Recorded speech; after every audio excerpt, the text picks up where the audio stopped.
안녕하세요. 오늘 여러분께서 보내주신 자료 닐 도널드 월시의 신관하는 이야기 발췌본을 가지고 좀 깊은 이야기를 나눠볼까 합니다. 네, 반갑습니다. 이 텍스트가요. 신이나 인간의 믿음, 또 뭐랄까 신성과의 관계 이런 부분에 대해 상당히 도발적인 질문들을 던지고 있더라고요. 맞습니다. 기존의 생각과는 좀 다른 관점들을 제시하죠. 그래서 오늘 저희가 그 핵심을 한번 같이 파헤쳐 보려고 합니다. 시작부터 아주 그냥 근본적인 주장으로 들어가 보죠. 어쩌면 많은 분들이 좀 충격받으실 수도 있는데 네, 신은 우리에게 어떤 것도 명령하거나 요구하거나 필요로 하지 않는다. 이 개념이요. 그렇죠. 이게 아주 핵심적인 전제 중 하나입니다. 이게 도대체 무슨 뜻일까요? 좀 더 자세히 들여다볼까요? 텍스트 초반에 이런 질문들이 나오잖아요. 신이 정말로 특정 인종끼리 결혼하지 말라거나 여성은 어떻게 옷을 입어라, 피임은 안 된다, 뭐 남자는 수염을 길러라 이런 것들에 정말 명령했을까 하고요. 네, 그런 구체적인 예시들을 들면서 의문을 제기하죠. 이런 생각 혹시 해보신 적 없으신가요? 뭐랄까, 그 우주적인 존재의 관심사라고 하기엔 좀 사소해 보일 수도 있잖아요. 바로 그 지점입니다. 거기서 이 텍스트에 좀 대담한 주장이 나오는 거죠. 네, 신은 절대로 그런 것들을 포함해서 어떤 것도 명령하거나 필요로 하지 않는다는 겁니다. 절대로요. 네, 그 이유도 아주 명쾌하게 제시해요. 신은 존재하는 모든 것이기 때문이다. 아, 모든 것. 네, 창조주이면서 동시에 피조물, 시작이면서 끝, 알파와 오메가. 그러니까 모든 것인 존재가 누구한테 뭘 명령하겠어요? 그러네요. 자기 자신한테 명령하는 셈인가요? 그렇죠. 뭐 부족한 게 있어야 뭘 달라고 하거나 잘못했다고 벌을 주거나 할 텐데 신은 그런 존재가 아니라는 거죠. 이게요, 우리가 보통 종교에서 배우는 신의 모습과는 아주 다르죠. 인간한테 뭘 요구하고 말 안 들으면 벌 주고 어쩌면 좀 두려운 존재로 그려지잖아요. 맞아요. 완전히 상반되는 이야기네요. 텍스트는 심지어 그런 명령들이 필요하다고 느낀 건 신이 아니라 인간이었다. 이렇게까지 말하더라고요. 네, 그렇죠. 인간들이 자신들의 규칙을 만들고는 이게 신의 명령이라고 하면 사람들이 더 잘 따를 거라고 생각했다는 거죠. 와, 그건 정말 꽤 신랄한 지적인데요. 네, 복종을 강제하기 위한 수단이었다는 분석이니까요. 그리고 흥미로운 건 이 텍스트가 뭐랄까 자기 자신에 대해서도 굉장히 솔직하다는 점이에요. 어떤 점에서요? 신의 계시를 받았다고 주장하는 사람들도 틀릴 수 있고 심지어 이 신과 나눈 이야기라는 책 자체도 오류가 없을 거라고는 말 못한다. 이렇게 인정하거든요. 아, 스스로 오류 가능성을 인정한다고요? 네. 그러니까 이걸 무조건 믿으라는 게 아니라 읽는 당신이 스스로 생각하고 판단하라는 그런 태도로 보여요. 오히려 그렇게 말하니까 더 신뢰가는 면도 있네요. 근데 여기서 딱 궁금한 게 생겨요. 만약 신이 아무것도 명령하거나 요구하지 않는다면 그럼 우린 뭘 기준으로 살아야 하죠? 아, 네. 아주 중요한 질문이죠. 왜 착하게 살고, 왜 남을 돕고 그래야 하는지 기준이 사라지는 거 아닌가요? 혼란스러울 것 같은데요. 그 점에 대해서 텍스트는 이렇게 이야기합니다. 어려움은 신이 뭘 원하느냐 이걸 아는 데 있는 게 아니라는 거예요. 아, 그게 아니고요. 네. 오히려 우리 인간이 자기 자신이 진짜로 원하는 게 뭔지 그걸 결정하는 게 더 어렵다는 거죠. 내가 진짜 원하는 걸 아는 게 어렵다. 네. 그리고 문제는 우리가 너무 근시안적으로, 자기 중심적으로, 그러니까 좀 이기적으로 원하는 걸 생각하고 추구한다는 점을 지적해요. 아, 여기서 말하는 진짜 원하는 것은 그냥 눈앞의 이익이나 뭐 그런 걸 넘어서는 더 깊은 차원의 갈망 같은 걸 의미하는 것 같아요. 그렇군요. 그럼 그 이기심은 어디서 오는 걸까요? 왜 우리는 진짜 원하는 걸 잘 모르고 그렇게 근시안적이 되는 걸까요? 텍스트는 그 원인을요, 바로 자아, 이 나라는 개념을 너무 좁게 정의하기 때문이라고 봐요. 자아를 좁게 정의한다. 네, 우리 자신을 그냥 이 몸, 이 이름, 이 개인적인 경험 안에 갇힌 존재로만 생각한다는 거죠. 그러니까 당연히 나의 생존, 나의 이익이 최우선이 되고 그게 이기심으로 나타나는 거고요. 이 좁은 자아 개념이 결국 나와 너를 가르고 더 나아가 우리와 그들 이런 식으로 집단을 나누게 만든다는 거죠. 아, 그렇군요. 우리 대 그들이라는 생각. 네.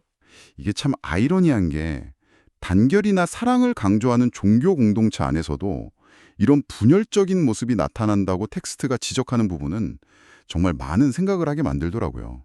맞습니다. 바로 그 지점에서 텍스트가 아주 중요한 구분을 제시하는데요. 네, 어떤 구분인가요?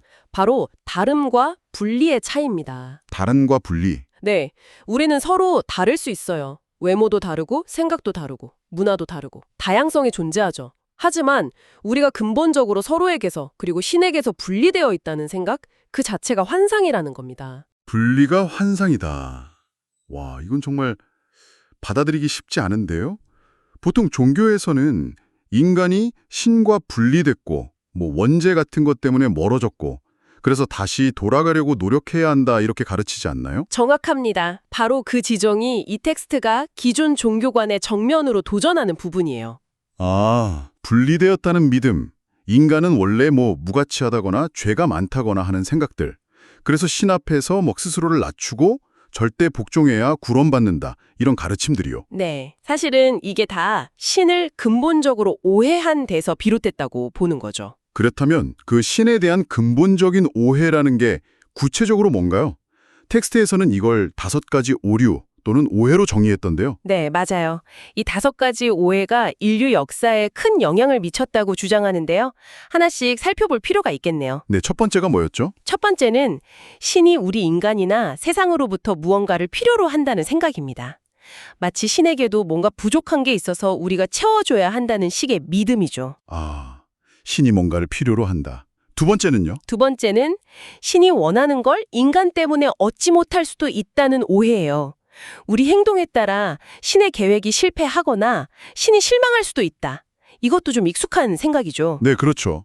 세 번째는 여기서 더 나아가서 세 번째는 인간이 잘못해서 신이 필요한 걸 못 얻었기 때문에 신이 인류를 자기로부터 분리시켰다는 믿음. 에덴 동산 추방 이야기 같은 거요. 인간의 잘못으로 신과의 연결이 끊겼다는 생각이죠. 네 번째는 그 분리된 상태를 회복하기 위해서 네. 다시 심해대 돌아가기 위해, 그러니까 천국에 가거나 구원받으려면 인간이 반드시 해야만 하는 어떤 특정한 것들이 있다는 생각, 특정 종교의 가르침이나 의식 같은 걸 따라야만 한다는 주장들이 여기에 해당되겠죠. 마지막 5번째는 좀 두려운 내용이었던 것 같은데요. 그렇죠. 마지막은 만약 인간이 신의 요구를 안 들어주면 신이 결국 그들을 벌주고 파괴할 거라는 그런 두려움에 기반한 믿음입니다. 지옥불 심판 같은 개념들이요. 와, 이 5가지가 정말 우리 문화나 종교 안에 깊숙이 박혀 있는 것 같네요. 그럼 텍스트는 여기에 대해서 어떻게 반박하나요? 아주 명확하게 반박합니다. 첫째, 신은 모든 것이기 때문에 부족함이 있을 수 없다. 따라서 아무것도 필요로 하지 않는다. 필요 자체가 없다. 네. 둘째, 아무것도 필요로 하지 않으니까 그걸 얻지 못할 가능성도 없다. 실패나 실망 같은 개념이 성립 안 된다는 거죠. 아, 그렇죠. 셋째, 이게 아주 중요한데 신과 우리 사이의 분리는 불가능하다고 딱 잘라 말해요. 분리가 불가능하다고요? 네. 우리는 한순간도 신에게서 분리된 적이 없고 언제나 신의 품 안에 있다는 거예요. 그러니까 분리시켰다는 말 자체가 안 되는 거죠. 여기서 5번째 새로운 계시라는 걸 소개하는데요. 신은 우리가 생각하는 것처럼 질투하고 화내고 상처받는 그런 인간적인 감정을 가진 존재가 아니라는 거예요. 신이 인간적인 감정이 없다. 이것도 정말 파격적인데요. 그렇죠. 신은 상처받을 수 없기 때문에 복수하거나 벌할 필요도 전혀 없다는 겁니다. 그럼 네 번째 오해, 신에게 돌아가기 위해 뭔가를 해야 한다는 건 어떻게 반박되나요? 우리가 신을 떠난 적이 없으니까 돌아간다는 개념 자체가 의미가 없다는 거죠. 아, 아니라 우리가 이미 신과 하나이고 완전하다는 걸 깨닫는 상태, 의식 상태라는 거예요. 그냥 깨닫기만 하면 되는 거군요. 그렇죠. 그러니까 특정 종교만이 유일한 길이라고 주장하는 배타적인 생각들을 자연스럽게 비판하게 되는 거죠. 결국 우리가 이미 천국에 있다는 거네요. 깨닫지 못할 뿐이지.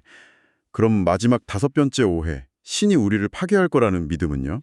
신은 상처받지도 않고 복수심도 없으니까 당연히 우리를 벌하거나 파괴할 필요도 이유도 없다고 일관되게 말합니다. 그럼 우리가 잘못된 행동을 해도 아무 일도 없는 건가요? 그건 아니고요. 우리의 행동에는 자연스러운 결과가 따른다고 말해요. 이게 신이 내리는 벌과는 근본적으로 다른 개념이라는 거죠. 아, 벌이 아니라 결과다. 네, 불에 손대면 뜨거워서 데는 게 결과이지 불에 신이 벌 주는 게 아니잖아요. 그런 비유죠. 그렇군요. 이 결과라는 개념하고 연결돼서 삶의 재검토라는 얘기가 나오죠.